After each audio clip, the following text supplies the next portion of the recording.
오늘 살펴볼 팔복의 다섯 번째 복은 긍휼히 여기는 자는 긍휼히 여김을 받는다라는 복입니다.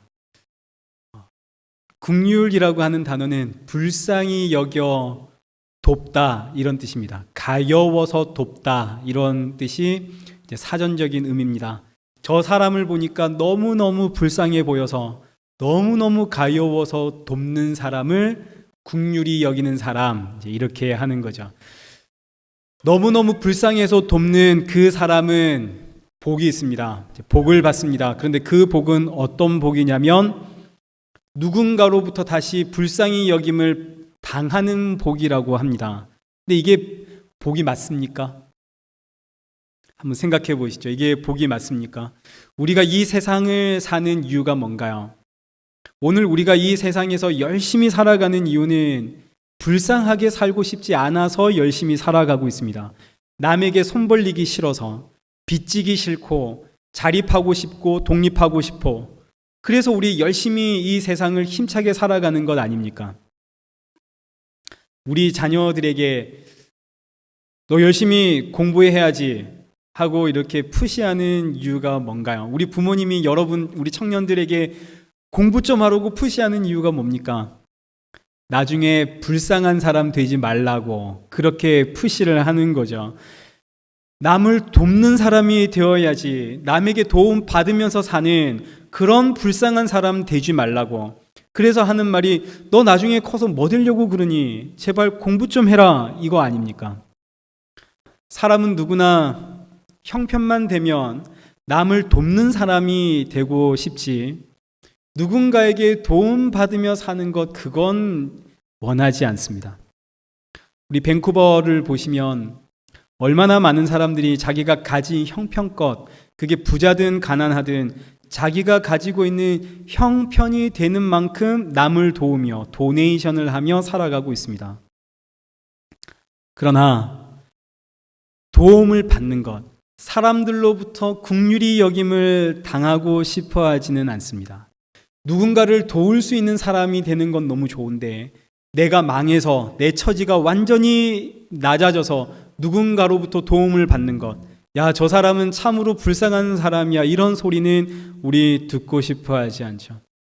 특히 내 자녀들 어디 가든 도움을 주는 사람, 인정받는 사람, 사랑받는 사람, 이런 사람 되기를 원하지, 어딜 가든 좀 모자라서 누군가의 도움이 필요한 사람, 불쌍히 여김을 당하는 사람, 우리 이런 거 바라는 부모 아무도 없죠. 올겨울이 너무너무 추웠습니다. 한국에 잠시 갔다 돌아온 제 지인들 이야기를 들어보니까 중고등학교 학생들이 너도 나도 한국에서는 긴 패딩을 입고 다닌다고 이야기를 했습니다. 제가 진짠가 싶었는데, 제가 아시는 분이 이번에 중학교 졸업식 사진을 가서 자기 아들 졸업식 사진을 찍어서 SNS에 올렸는데 보니까 세상에 남자아이 여자아이 할 것 없이 전부 다 긴 패딩 입고 있더라고요. 유행이라는 거죠. 그러면 부모님이 아이들에게 그 긴 패딩 사주는 이유가 뭡니까? 너도 그 긴 패딩 입고 기죽지 마라, 이거죠. 긴 패딩이 없어서 너는 긴 패딩조차 살 돈이 없는 그런 불쌍한 아이냐, 뭐 이런 취급 당하지 말라고 무리를 해서라도 그 패딩 사주는 겁니다. 이게 우리 부모의 마음이죠. 누가 우리 자녀들 어디 가서 불쌍한 취급 받고 그러는 거 원하겠습니까? 어디 가든 당당한 사람이 되라, 돕는 사람이 되라, 여유 있는 사람이 되라, 긍휼을 베풀어주는 사람이 되라, 이런 걸 우리가 자녀들에게 요구하고 원하지, 우리 자녀들 어디 가서 그래 너는 항상 불쌍히 여김을 받는 그런 사람이 되라, 누군가의 꼭 도움을 받으며 살아라, 우리 그렇게 우리 자녀들 가르치고 하지 않습니다. 근데 세상에 오늘 성경의 본문을 보니까 예수님은 긍휼을 받으며 사는 것이 복이다, 이렇게 우리에게 가르치는 거죠. 그러니 이 말씀은 세상의 윤리, 도덕, 상식, 이것으로 해석을 하면 절대로 해석할 수가 없는 내용입니다. 팔복 자체가 구약 성경을 기본으로 하고 있기 때문에 성경 안에서 그 답을 찾아내야지, 계속 나의 상식으로 그래 긍휼히 여기는 사람, 남을 돕는 사람이 되어보자, 그래서 하나님이 주시는 복을 받자. 그런데 그 복이 긍휼히 여김을 당하는 복? 이상한데 내가 왜 긍휼히 여김을 받아야 하는가? 남을 긍휼히 여겼으니까 내가 더 잘 살아야 하는 것 아닌가? 그래서 이제 여기서부터 답을 찾아가려고 하면 계속 성경에서부터 멀어져 가서 엉뚱한 대답들, 엉뚱한 결론 이렇게 나오게 되는 거죠. 긍휼히 여기는 삶, 남을 불쌍히 여겨 돕는 삶, 이런 건 세상 사람들도 다 아는 상식이고 윤리고 도덕이고 예입니다. 세상에 착한 사람들 얼마나 많습니까? 남을 도우며 살아라. 초등학교 교과서에서부터 배우는 내용입니다. 지나가는 할머니가 무거운 짐 들고 힘들게 걷고 있으면 우리 어떻게 해줘야 됩니까? 도와줘야지요. 상식이고 윤리고 예의고 도덕이고 그렇습니다. 이런 당연한 것들을 가지고 하나님의 말씀이 도우며 사십시오. 사랑하며 사십시오. 용서하며 사십시오. 오래 참으며 사십시오. 이렇게 긍휼을 베풀며 사십시오. 이게 성도의 특징이고 성도의 믿음의 특징입니다. 이렇게 이야기를 하면 세상이 웃습니다. 왜 세상이 웃습니까? 세상엔 교회 다니는 사람들보다 훨씬 더 훌륭한 사람들이 많이 있거든요. 간디나 슈바이처 같은 분들, 예수님 믿지는 않습니다. 그런데 성경을 얼마나 열심히 읽었든지 성경에 기록되어 있는 이 산상복음, 여기에 기록되어 있는 예수님의 가르침을 크리스찬이 아님에도 불구하고 누구보다 잘 실천한 사람들이 이 간디고 슈바이처고 그렇습니다. 그런데 이들이 제일 싫어하는 사람이 누굴까요? 예수 믿는 사람들 제일 싫어합니다. 왜요? 예수 믿지 않는 나도 이렇게 예수님의 가르침을 실천하며 사는데 예수 믿는 사람 중에는 이 가르침 실천하며 사는 사람 못 봤다 이거죠. 그런데 교회가 하는 말이 그렇기 때문에 우리가 더 하나님의 사랑을 가지고 더 나은 사람 되기 위해서 노력해야 됩니다. 세상 사람들보다 더 많이 용서해야 됩니다. 세상 사람들보다 더 많이 사랑해야 됩니다. 세상 사람들보다 더 많이 오래 참아야 됩니다. 더 많이 구제해야 됩니다. 이러면 세상이 웃습니다. 참 애쓴다고요. 믿음과 신앙은 세상의 상식, 도덕, 윤리 그런 부분으로 더 나은 사람이 되어라 하는 것이 아니죠. 물론 우리 성도는 더 나은 인격으로 세상보다 더 나은 윤리와 도덕적인 사람이 되어야 하는 것은 지극히 마땅하지만 그러한 것들이 우리가 이 세상의 빛과 소금이라든가 예수 믿는 성도의 표라든가 이런 것들이 될 수는 없습니다. 세상에는 나보다 나은 사람이 얼마든지 있습니다. 뿐만 아니라 이렇게 윤리와 상식과 도덕으로 이 말씀을 보게 되어지면 그 다음에 이어지는 말씀은 도무지 이해할 수가 없죠. 긍휼히 여기면 복을 받는데 너가 긍휼을 당할 것이다. 여기에 대해서 답을 찾을 수가 없습니다. 내가 왜 누군가의 긍휼을 받아야 됩니까? 지금까지 내가 긍휼을 베푼 사람이었는데 복을 받았더니 세상에 갑자기 내가 긍휼 받는 사람이 되었답니다. 이 말은 곧 망했다는 이야기입니다. 내가 복을 받았더니 내가 망하게 되었더라. 얼마나 자존심 상하나요? 내 자존심 상하기 싫어서 이 세상에서 불쌍히 여김 받는 거 싫어서 그토록 노력하며 애쓰며 힘쓰며 살아왔는데 이게 내 힘으로 잘 안 되니까 신의 힘까지 빌어서 신에게 정성을 다해 빌어서 신이여 나 불쌍히 여김 받는 사람 안 되도록 나를 좀 도와주십시오. 빌고 그런데 혹 나는 어쩔 수 없다면 그럼 내 자녀만큼은 나처럼 살지 않도록 내 자녀만큼은 불쌍히 여김을 받는 사람이 되지 않도록 신이여 도와주십시오. 그래야 다른 사람들이 야 네가 믿는 신은 진짜 신이구나 하지 않겠습니까? 전도가 되지 않겠습니까? 우리는 모두 다 이런 마음을 가지고 교회에 왔습니다. 근데 여러분 잘 들으셔야 됩니다. 여기서 교회와 종교의 차이가 나옵니다. 교회는 이런 우리들을 향해 당신은 죄인입니다. 그 탐욕과 탐심을 가지고 나온 여러분은 죄인입니다. 회개하고 예수 믿으십시오. 라고 복음을 외치는 것은 교회입니다. 근데 종교는 절대로 이런 싫은 소리 못하죠.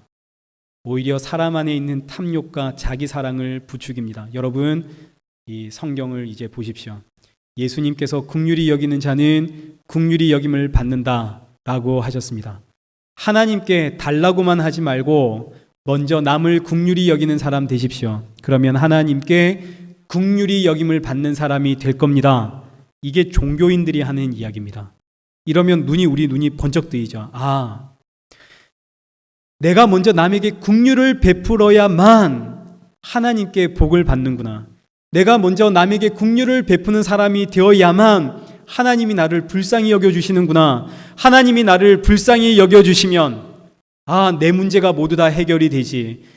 이제 기도의 응답의 비밀을 알았군요.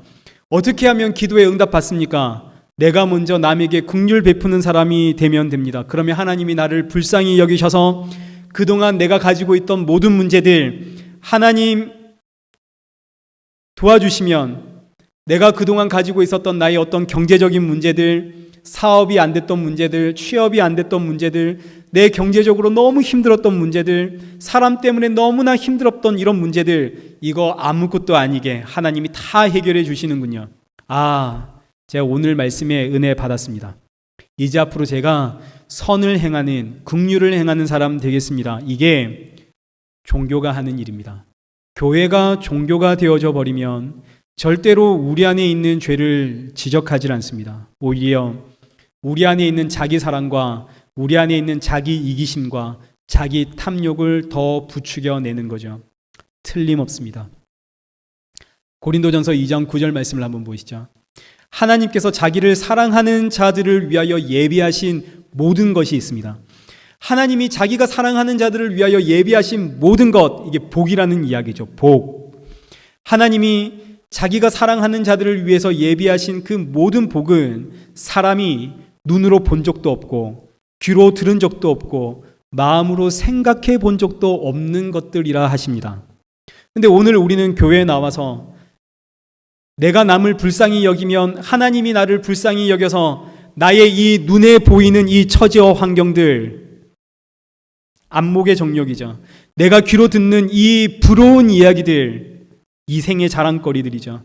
내 마음에 생각하고 있는 나의 이 소원들, 내 육신의 정욕이죠. 이거 이루어지겠지. 이건 그냥 내 안에 있는 탐심이지 성경이 말하는 복이 아닙니다. 하나님이 주시는 복이란 사람은 그동안 눈으로 본 적도 없고 귀로 들은 적도 없고 마음으로 생각해 본 적도 없는 것들입니다. 이게 뭔가요? 예수님이시죠. 예수님이 복입니다.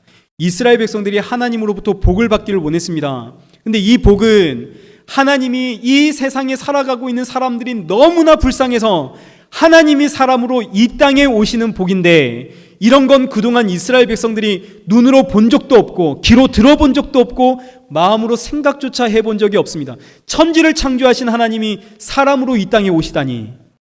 그런데 심지어 그 하나님이 십자가에 달려 죽으셨습니다. 당시의 십자가는 죽음의 형틀이고 저주의 상징입니다. 오늘날처럼 우리에게 너무나 은혜롭고 이런 의미가 아니죠. 십자가는 죽음의 형틀이고 저주의 상징입니다. 이스라엘 백성들이 하나님께 복 달라고 구했습니다. 하나님이 복을 주셨는데 세상의 그 복은 천지를 창조하신 하나님이 직접 이 땅에 오셔서 십자가에 죽는 것이 복이랍니다.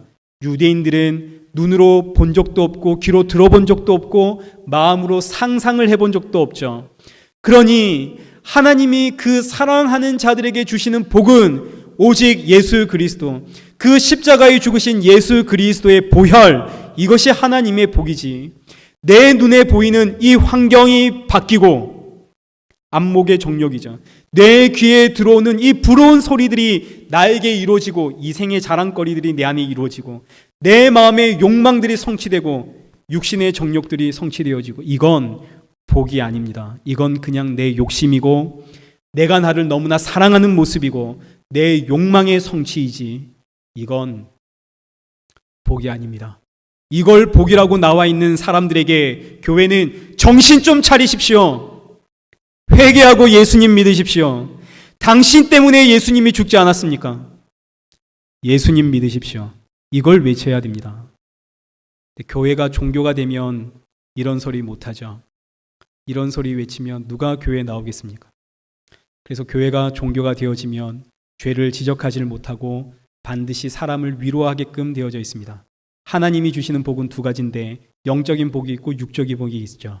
영적인 복은 천국인데 육적인 복은 이 세상에서 우리의 문제가 다 해결되고 우리의 건강이 회복되고 하는 일마다 잘 되고 자녀가 성공하는 것입니다라고 이렇게 우리의 욕망, 안목의 정욕과 육신의 정욕과 이생의 자랑거리들을 부추겨냅니다.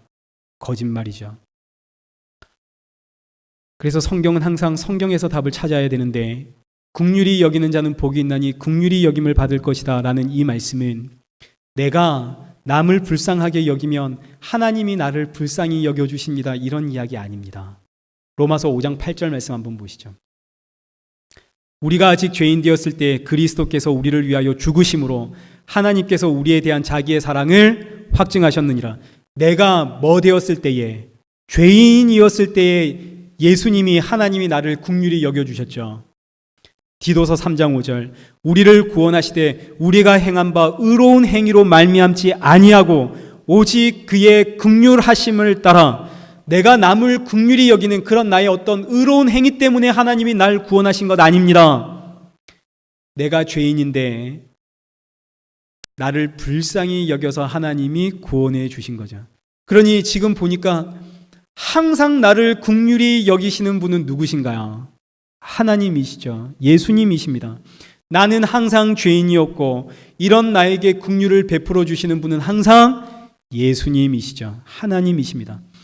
그래서 긍휼히 여기는 자는 복이 있나니, 이때 긍휼히 여기는 자는 우리의 이야기 아닙니다. 누구의 이야기인가요? 이건 하나님의 이야기고 예수님의 이야기입니다. 긍휼히 여기는 자는 복이 있나니, 이 말은 긍휼히 여기는 자 곧 예수는 복입니다. 이런 이야기입니다. 구약 성경을 보셔도 언제나 긍휼히 여기는 자는 여호와 하나님으로 등장하지 긍휼히 여기는 자가 사람으로 등장하는 법이 없습니다. 구약에서 긍휼이라고 하는 단어가 가장 먼저 언급되어지는 성경이 출애굽기인데 우리 33장 19절 말씀을 보시면 하나님께서 모세에게 하나님의 이름을 가르쳐 주실 때 나는 여호와 하나님이다. 여호와 하나님, 그 이름의 뜻을 내가 너 앞에서 선포할 텐데 내 이름의 뜻은, 여호와 하나님의 이름의 그 뜻은 은혜 베풀 자에게 은혜를 베풀고 긍휼히 여길 자에게 긍휼을 베푸는 것이다. 이게 여호와 하나님의 이름의 뜻입니다. 여호와 하나님의 이름의 뜻 자체가 나는 은혜 베푸는 자요, 나는 긍휼히 여기는 자다. 그러니 긍휼히 여기는 자는 누구신가요? 여호와 하나님이죠.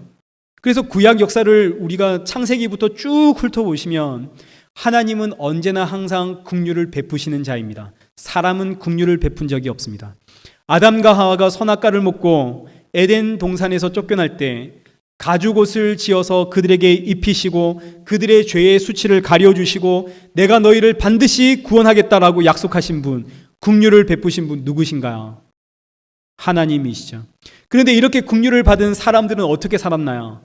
살인하고 강도하고 간음하고 그리고 도둑질하고 너무너무 악해서 물 심판이 내릴 때에 방주를 만들어서 노아의 가족을 구원해 내신 분, 긍휼을 베푸신 분 누구신가요? 역시 하나님이시죠. 우상 숭배하던 아브라함을 어느 날 불쌍히 여겨 불러내신 분 누구신가요? 하나님이시죠. 100세의 그 아들 이삭을 주면서 내가 너의 자손들에게 가나안 땅 주겠다 약속하신 분도 하나님이시죠. 아브라함의 후손들이 애굽에 가서 430년 종살이를 했습니다. 이때 그들의 고통을 들으시고 불쌍히 여기셔서 그들을 건져 가나안 땅에 넣어주신 분 누구신가요? 예수님이시죠. 하나님이시죠. 사람은 언제나 죄인이었습니다. 구약 창세기부터 말라기까지 쭉 보시면 사람은 항상 죄인이었고 항상 자기만 생각했고 항상 자기 배만 채우려고 했습니다. 사람은 긍휼을 베푼 적이 없습니다. 긍휼 베푸시는 분은 항상 누구신가요? 하나님이시죠. 하나님의 긍휼로 출애굽시켜서 가나안 땅에 넣었습니다. 그러면 이제 가나안 땅, 이 하나님의 땅에 살게 된 이스라엘 백성들, 이 하나님의 땅에서 어떻게 살면 되나요? 긍휼을 베풀며 살면 되겠죠. 하나님의 긍휼 받은 자로서 우리도 서로 긍휼을 베풀며 살자. 하나님의 나라는 긍휼이 이루어지는 나라입니다. 그게 천국이죠. 그래서 하나님이 내 나라에선 긍휼을 베풀며 살아라 라고 주신 율법이 우리 출애굽기 22장 21절입니다. 너는 이방 나그네를 압제하지 말고 그들을 학대하지 마라. 너희도 애굽 땅에서 나그네였음이니라. 너는 과부와 고아를 해롭게 하지 마라. 내가 만일 그들을 해롭게 함으로 그들이 내게 부르짖으면 내가 반드시 그 부르짖음을 들으리라. 나의 노가 맹렬함으로 내가 칼로 너희를 죽이리니 너희의 아내가 과부가 되고 너희 자녀가 고아가 되리라. 이 무슨 말씀인지 이해되시죠? 이스라엘 백성들이 과거에 고아였고 과부였고 나그네였습니다. 애굽에서. 그런데 나의 긍휼로 인해 너희가 구원을 받아 이 땅에 왔으니 이제 너희는 이 땅에서 긍휼 베풀며 살아라. 고아와 과부와 나그네를 도우며 살아라. 그런데 이스라엘 백성들 가나안 땅에서 이 긍휼 베풀며 살았을까요? 못 살았을까요? 사람은 긍휼을 베풀며 살 수 있는 존재가 아닙니다. 제가 얼마 전에 핸드폰으로 영상 하나를 봤는데 이 동물의 왕국입니다. 육식 동물이든 채식 동물이든 다 영역 싸움을 하는 거죠. 어떤 짐승은 영역 싸움에서 지면 그 이긴 짐승 밑으로 들어가고 어떤 짐승들, 사자나 곰이나 이런 짐승들은 영역 싸움에서 지면 그 영역에서 도망을 다른 곳으로 가는 그런 내용이었습니다. 근데 절대로 이 짐승들은 싸우면서 영역 다툼을 할 때는 절대 치명상을 입히지도 않고 죽이지도 않습니다. 쫓아내는 거죠. 그런데 같은 종족끼리 영역 싸움을 한 후에 반드시 서로가 서로를 죽이는 종족이 있습니다. 이 누굴까요? 이 사람입니다. 영역 싸움. 국가와 국가가 전쟁을 하는데 죽이지 않고 살려주는 전쟁 보셨습니까? 제가 학교 다닐 때 5월 18일이 되면 학교에 그 광주 사태 사진이 전시되곤 했었습니다. 끔찍한 사진들이 많은데 도무지 형체를 알 수 없는 사진이 하나 걸려 있어서 이게 도대체 무슨 사진인가 하고 봤더니 그 밑에 해설이 되어 있는데 당시 군인들의 군화에 짓밟혀서 형체를 찾아볼 수가 없는 시체 이렇게 기록되어져 있었습니다. 그럼 사람이 얼마나 잔인한지 모르죠. 좋을 때 좋은 것이지 누가 내 영역 한번 침범해 보십시오. 내 영역 지키기 위해선 말할 수 없이 잔인해지는 것이 사람입니다. 특히 내가 믿고 있는 신념이나 내가 믿고 있는 종교를 누가 공격하면 사람은 절대로 긍휼 베풀 수가 없는 존재죠. 그래서 아모스 2장 6절 말씀 한번 보시죠. 하나님의 나라는 긍휼을 베풀어야 하는 나라인데 이 나라에 살고 있는 이스라엘 백성들의 죄를 성경이 기록하고 있는데 가장 먼저 지적하고 있는 죄가 뭐냐면 신 한 켤레에 가난한 자를 팔고 힘 없는 자의 머리를 티끌먼지 속에 발도 밟고 여기서 가난한 자와 힘 없는 자는 고아와 과부와 나그네를 뜻하는 표현입니다. 신 한 켤레를 받고 고아와 과부와 나그네를 갖다 팔고 또 그들의 머리를 발로 밟고 조롱하더라. 누가 이렇게 했다고요? 이스라엘 백성들이. 근데 세상에 이 이스라엘 백성들이 그 다음에 어떻게 했냐면 아모스 4장 4절 보면서 그렇게 번 돈을 가지고 나와서 고아와 과부와 나그네를 학대하고 착취해서 번 돈을 가지고 하나님께 나와서 아침마다 희생의 제물 드리고 하나님 감사하다고 우리를 지켜주셔서 복 주셔서 너무 고맙다고 3일마다 11조를 하고 이게 이스라엘 백성들의 모습이고 인류의 역사고 그리고 오늘 하나님을 믿고 있다는 교회 다니고 있는 저와 여러분의 모습입니다. 아멘 하십니까? 아니요, 저는 좀 다른데요 하십니까? 계속 한번 보시죠. 긍휼이 없는 이스라엘 백성들. 그래서 하나님께서 이 이스라엘 백성들을 바벨론에 갖다 파셨습니다. 완전히 망했죠. 70년 동안 바벨론에서 포로 생활을 했습니다. 그런데 70년 만에 다시 약속의 땅 가나안 땅으로 돌아오게 되어집니다. 왜 돌아왔을까요? 이스라엘 백성들이. 영원히 바벨론에서 포로 생활을 해도 될 텐데. 이때 쓰여진 성경이 느헤미야서입니다. 느헤미야 9장 31절 말씀을 보시면 오직 주의 긍휼로 우리를 아주 멸하지 아니하시고 버리지도 아니하셨사오니 주는 은혜로우시고 긍휼히 여기시는, 불쌍히 여기시는 하나님이시로다. 이스라엘 백성들이 70년 바벨론 포로 생활하다가 다시 가나안 땅으로 돌아온 이유는 뭡니까? 하나님이 긍휼히 여기셔서, 하나님이 불쌍히 여기셔서 이스라엘 백성들이 돌아온 거죠. 그래서 구약의 역사를 가만 계속 보시면 긍휼히 여기시는 분은 항상 하나님이십니다.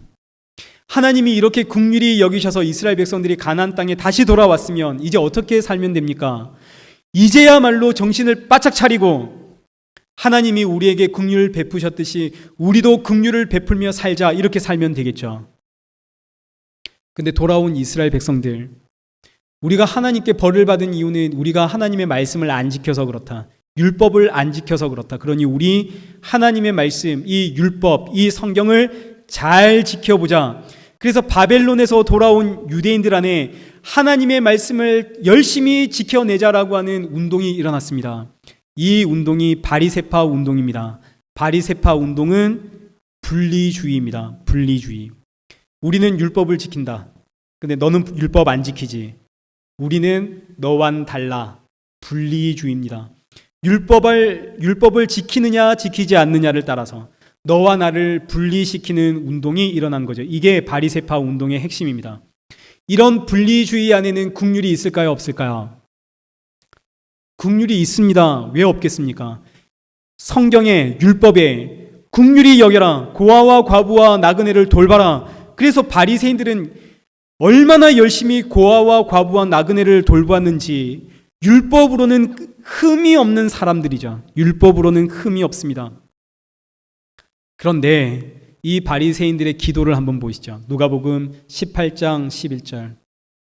바리새인들이 서서 따로 기도하여 이르되 하나님이여, 나는 다른 사람들 곧 토색, 불의, 간음을 하는 자와 같지 아니하고 이 세리와 같이 아니함을 감사하나이다. 즉 분명히 바리새인들은 율법을 다 지켜내고 있습니다. 흠이 없는 사람들입니다. 고아와 과부와 나그네를 불쌍히 여기고 도왔죠. 긍휼을 베풀매 흠이 없습니다. 그런데 이들은 분리주의자들이죠. 나는 저들과 같지 않다는 상대적인 우월감을 가지고 있는 자들입니다. 나는 선을 베푸는 사람, 나는 긍휼을 베푸는 사람, 나는 너희와 다른 사람. 그런데 이런 바리새인들, 당시 사람들의 눈으로 볼 때는 얼마나 존경받는, 얼마나 거룩한 의인들인지 모릅니다. 이들은 정말 성경의 가르침 그대로 긍휼을 행하며 살았던 사람들이거든요. 흠이 없는 사람들. 잘했지 않습니까? 근데 이들 긍휼을 베푼 사람들 맞나요, 아닌가요? 아니죠. 그런데 오늘 우리가 똑같이 이런 의로운 행위로 긍휼을 베풀었다 하고 있으면 우리 역시 바리새인에 지나지 않습니다. 마태복음 9장 10절 한번 보시죠. 예수님이 세리와 죄인들과 함께 식사를 하고 있습니다. 바리새인들이 바로 비난을 하죠. 어찌 너희 선생은 죄인과 세리들과 함께 식사를 할 수 있느냐? 바리새인들, 세리와 죄인들을 불쌍히 여기고 가엾게 여기고 도와는 좋지만, 그러나 너와 나는 어울릴 수 없는 사람, 선을 딱 그어 놓습니다. 이들의 긍휼은 아무리 흠이 없을 만큼 긍휼을 지키고 베풀었다 한들 성경이 말하는 긍휼은 아니죠. 이 땅에 존재하는 모든 사람들이 베푸는 긍휼은 다 이러합니다. 이 땅에 존재하는 사람들이 도달할 수 있는 최고의 긍휼이 바리새인의 긍휼입니다. 그 이상을 사람은 넘어설 수가 없습니다. 바리새인의 긍휼은 어떤 긍휼인가요? 불쌍히 여기고 돕지만 나는 너와 다르다 하는 긍휼이죠. 이런 마음 우리 안에 있을까요, 없을까요? 있죠. 끼리끼리 논다는 말이 그냥 나온 이야기가 아닙니다. 세상은 끼리끼리 놀죠. 수준이 다르면 어울릴 수가 없습니다. 제가 아시는 한 분이 교회 안 오십니다. 그렇게 제가 정성을 들였는데 왜 안 올까요? 그분의 이야기는 하나입니다. 교회에 자기가 어울릴 만한 사람이 없어서 안 나옵니다. 자기 신분을 밝혔더니 여기저기서 도와달라 그래서 교회 안 간다는 거죠. 같은 수준끼리 만나야 마음이 편하다 하더라고요. 근데 안타깝게도 이 땅에서 사람이 도달할 수 있는 최고의 긍휼은 이런 긍휼입니다. 바리새인의 긍휼, 선을 긋는 긍휼. 너와 나는 다르다는 긍휼. 이 바리새인들이, 이게 지금 우리의 이야기입니다. 우리 안에 다 있는 마음들이죠. 이 바리새인들이 예수님을 죽이죠. 왜 예수님을 죽이냐면 예수님께서 바리새인들에게 가서 너희의 그 긍휼은 참 긍휼이 아니다 하셨거든요. 바리새인들이 참을 수가 없는 거죠. 우리가 하나님의 말씀대로 흠이 없이 살아온 사람들인데, 흠이 없이 긍휼을 베푼 사람인데 네가 뭔데 우리의 긍휼이 아니라 그러느냐? 그럼 지금까지 우리가 긍휼 베푼 게 아무것도 아니란 말이냐? 예수님을 십자가에 달아 죽였습니다. 이 바리새인들이 오늘 우리 아닙니까? 긍휼은 불쌍히 여겨 돕다라는 뜻입니다. 달리 표현하면 섬김을 뜻하죠. 섬김이 긍휼이죠. 순종을 의미하기도 합니다. 다른 사람 앞에 순종하는 것.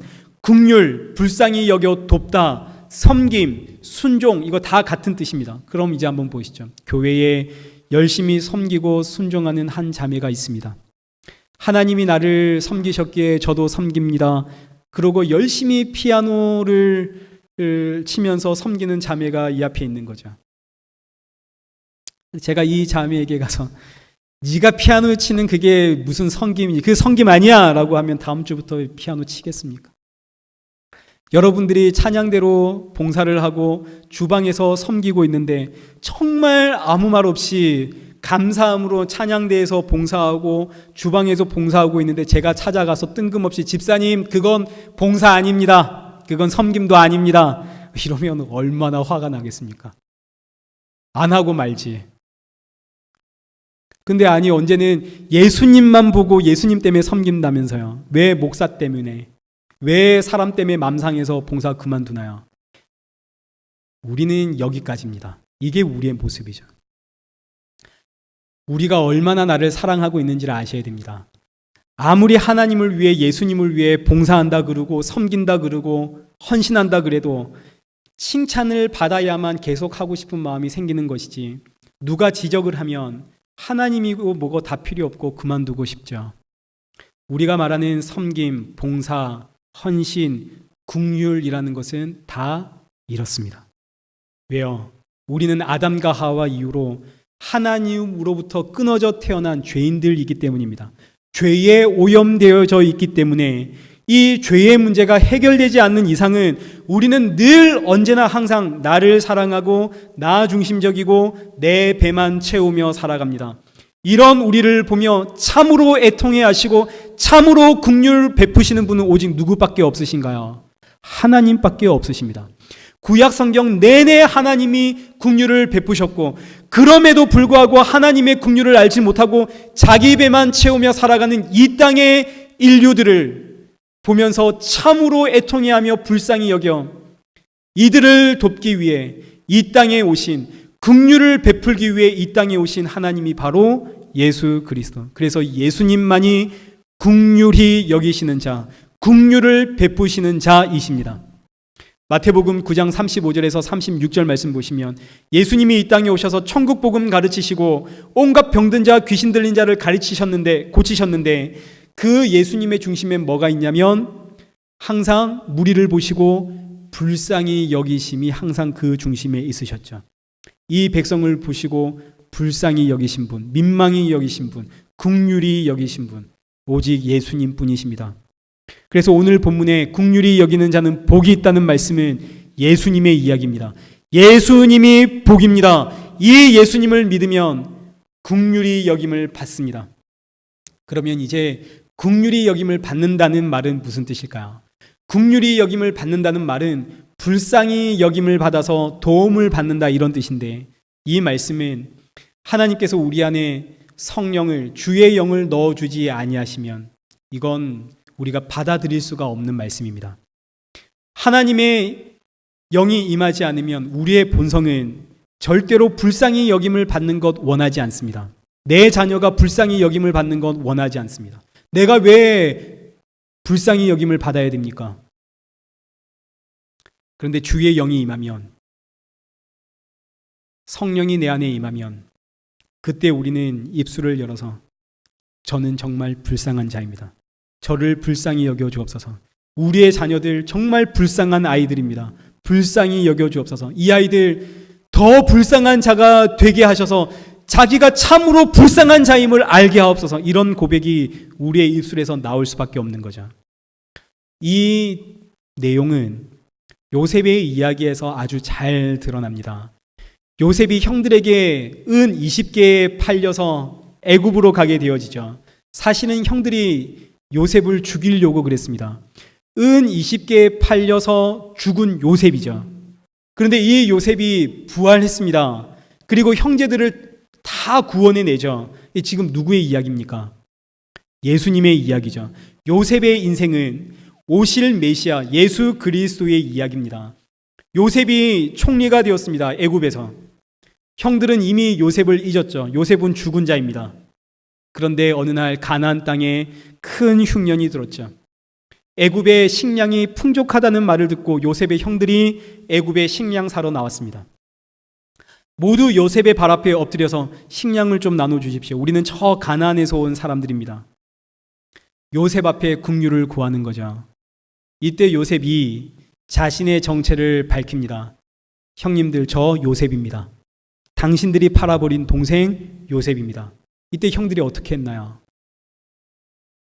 넙죽 엎드려서 살려만 주십시오. 살려만 주십시오. 우리는 당신을 죽인 죄인들입니다. 살려만 주십시오. 요셉이 이 형들을 다 용서해주고 형들과 아버지를 다 애굽으로 불러와 살게 해주죠. 어느 날 아버지가 죽었습니다. 야곱이 죽은 거죠. 그러자 형들이 너무 무서워졌습니다. 요셉에게 나가서 또 뭐라고 하나요? 이건 한번 보죠. 창세기 5장 15절. 요셉의 형제들이 그들의 아버지가 죽었음을 보고 말하되 요셉이 혹시 우리를 미워하여 우리가 그에게 행한 모든 악을 다 갚지는 아니할까 너무너무 무서워서 18절 그의 형들이 친히 와서 요셉 앞에 엎드려 살려만 주십시오. 왜요? 자기들이 요셉을 죽였거든요. 그러니 요셉 앞에 엎드려 살려만 주십시오. 살려만 주십시오. 이것이 예수 믿게 된 성도의 신앙이고 이것이 예수 믿는 성도의 믿음입니다. 예수님을 믿기 전에는 우리 열심히 구제하며 살았습니다. 불쌍한 사람들 힘 닿는 것 도왔습니다. 긍휼 베풀며 살았습니다. 내가 가진 것에 감사하며 살았습니다. 내가 할 수 있는 한 열심히 도우며 살았습니다. 너무나 잘했죠. 자기 체면에 빠져서 나는 이게 예수 믿는 증거인 줄 알고 살았습니다. 그런데 세상에 주의 영이 내 안에 임하니 내가 이렇게 구제하고 이렇게 돕고 이렇게 긍휼을 베풀면서 내 속에 깊숙이 자리 잡고 있는 자기 사랑, 나는 남과 다르다는 분리주의, 자기 의로 하나님 앞에 계속 서려고 하는 내 모습, 과거엔 내가 이런 내 모습 몰랐는데 이제는 이 내 모습이 내 눈에 보이는 거죠. 내가 바리새인이구나. 내가 예수님을 죽인 자구나. 그래서 터지는 고백이 예수님, 예수님 살려만 주십시오. 예전엔 눈에 보이는 이 경제의 문제 때문에 여기저기서 이렇게 산다 저렇게 산다라고 하는 그 달콤한 자랑의 그 소리, 내 귀로 들어오는 그 소리 때문에 내 마음속에서 끊임없이 올라오는 그 간절한 소원 때문에 하나님 나도 제발 남부럽지 않게 살게 좀 해주십시오. 이런 나에게 주의 영이 임했더니 예수님 저 살려만 주십시오. 살려만 주십시오. 저는 온통 이 세상으로 제한이 가득 차 있습니다. 이 세상에서 잘 살고 싶습니다. 그런데 이게 바로 내가 예수님을 십자가에 죽였다는 증거임을 알았습니다. 내가 예수님 죽였습니다. 예수님 저 살려만 주십시오. 이게 믿음의 표고 이게 신앙의 표입니다. 예수님 살려만 주십시오. 로마서 11장 32절 하나님이 모든 사람을 순종하지 아니하는 가운데 가두어 두셨습니다. 모든 사람에게 긍휼을 베풀려고 이렇게 하셨답니다. 모든 사람을 순종하지 못하도록, 모든 사람이 긍휼을 베풀지 못하도록, 모든 사람이 자비와 용서와 오래 참으며 살지 못하도록 하나님이 가둬두셨답니다. 그렇게 하신 이유는 모든 사람에게 긍휼을 베풀게 하려고, 모든 사람들에게 내 아들 예수 그리스도만이 길이요 진리요 생명이니 너희들 내 아들 예수를 믿으라, 이거 전하시려고. 우리의 순종은 순종이 아니고 우리의 긍휼은 긍휼이 아닙니다. 그러니 모든 순종과 모든 긍휼을 이루신 예수님을 믿으십시오. 그래서 이어지는 말씀이 깊도다 하나님의 지혜와 지식의 풍성함이요 누가 그의 판단은 헤아리지 못할 것이며 그의 길은 찾지 못할 것이로다. 누가 주의 마음을 알았느냐? 누가 그의 모사가 되었느냐? 누가 주께 먼저 드려 갚음을 받겠느냐? 보시죠. 내가 긍휼 베풀어서 긍휼을 받는 법이 없습니다. 그러니 긍휼을 베푸시는 예수님을 믿으십시오. 예수님을 믿으면 내가 예수님을 죽인 내 이기심이, 내 안에 있는 자기 사랑이, 내 안에 있는 이 탐욕이 예수님을 죽였다는 사실을 알기에 예수님 살려만 주십시오. 이 고백이 나올 수밖에 없습니다. 사도 바울은 율법의 의로는 흠이 없는 사람이죠. 긍휼 베품에 흠이 없는 사람. 이 사도 바울이 빌립보서 3장 6절에 내가 열심으로는 교회를 박해하고 율법의 의로는 흠이 없는 잔데 그러나 무엇이든지 내게 유익하던 것을 다 내가 해로 여기고 배설물로 여김은 그리스도를 얻기 위함이라. 사도 바울이 그동안 자신이 행했던 모든 종교적인 의, 모든 긍휼, 모든 사랑, 모든 열심, 모든 섬김을 다 해로 여기고 이제 내가 이 모든 것들을 배설물로 여깁니다 라고 했던 이유는 그동안 내가 행했던 모든 의로운 일들이, 모든 섬김과 모든 긍휼들이, 모든 칭찬받을 만한 일들이 예수 그리스도를 믿는 데에 방해가 되더라 이겁니다. 그래서 이거 전부 다 갖다 버리고 예수님 저 살려만 주십시오. 디모데전서 1장 13절 역시 사도 바울의 이야기입니다. 내가 전에는 비방자요 박해자요 폭행자였으나 도리어 긍휼을 입은 것은 내가 믿지 아니할 때에 믿보다 이 모든 사람들이 받을 만한 이 말이여 그리스도 예수께서 죄인을 구원하시려고 세상에 임하셨다 하였도다. 죄인 중에 내가 괴순이라. 사도 바울이 전에는 내가 예수님을 비방했던 사람이고 내가 예수님을 박해했던 사람이고 내가 예수님을 폭행했던 사람이고 내가 예수님을 죽인 사람인데 이유도 없이 조건도 없이 하나님이 나에게 긍휼을 주셨습니다. 그랬더니 어떻게 되었다고요? 그 긍휼이 임하자 저는 죄인 중에 괴수입니다. 무슨 말인가요? 살려만 주십시오. 살려만 주십시오. 이게 믿음의 증거요, 신앙의 증거입니다. 예수님 살려만 주십시오. 이때 성도는 예수님이 날 용서해 주셨다는, 예수님이 나를 긍휼히 여겨 주셨다는 이 사실을 깨닫게 되어질 때에 그때 외치게 되어지는데 뭘 외치나요?